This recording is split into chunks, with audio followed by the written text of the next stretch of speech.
โยสบายดีทุกคนวันนี้ก็มาพบกับดีทุกคนวันนี้หลังจากเลิกงานแล้วทุกคนก็จะมาออกกำลังกายมาฟิตเนาะ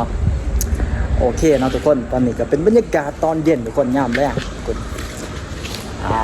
โอเคทุกคนไปมึงหับสมกันเด้อเฮาสิต่างกล่องก่อนเฮาสิมาวิดพื้นเนาะว่าสิได้จักขังเนาะทุกคนโอเคมาหับสมกันอีกครั้งอ่ะ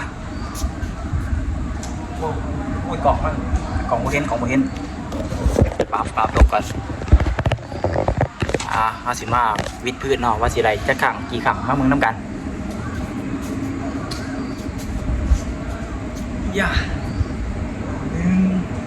2 3 4 5 6 7 8 9 10 11 12 13 14 15 16 17 18 19 20 21 22 23 24 25 26 27 28 29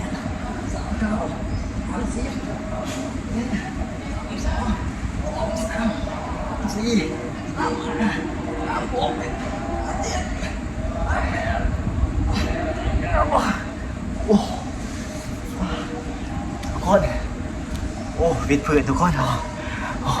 ไล่3ทุกคนไล่38ว่าจะเอา40บอลถึงบอไหลเมื่อยไรทุกคนเมื่อยบ่ไหวทุกคนลองวิดเลยว่าทุกคนจะไหลเท่าไรคอมเมนต์ต้องเลยภายไหลเท่าไรคอมเมนต์ต้องเลยต่อไปครับคือ15ออกกำลังกายเอาท้าอย่างว่าดีกว่าเขาจะไปโอนเนาะว่าสิไหลจะขังทุกคนไปมือน้ำกันเลยต่างกองไงอย่างโอเคเนาะอาจจะเห็นมาทุกคนอาจจะเห็น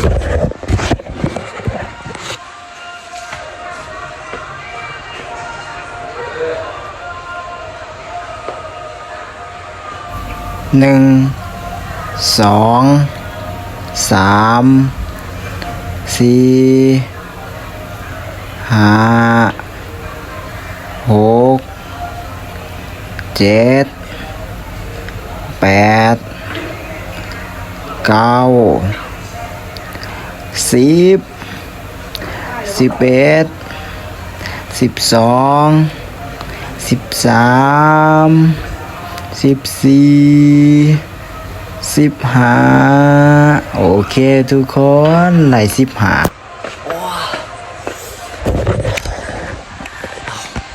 ไหล15ทุกคนลองมาโอนดูเนาะว่าสิไหลเท่าไรมาลองดูเนาะภายไหลเท่าไรก็คอมเมนต์ลงมาโอ้โหโคตรเมื่อยไหล15นี่คือกิจกรรมของเราเนาะหลังจากเลิกงานเราจะมาออกกำลังกายโอเคทุกคนก่อนถ่ายเนาะเขาจะปิดคลิปขอตีลังกาโซ่ทุกคนมันก่อนตีลังกาแบบเท่ๆเหรอทุกคนมาไปมึงกันเลยเดี๋ยวดีโอ้โหนิ่งอย่างนิ่งอะไร 1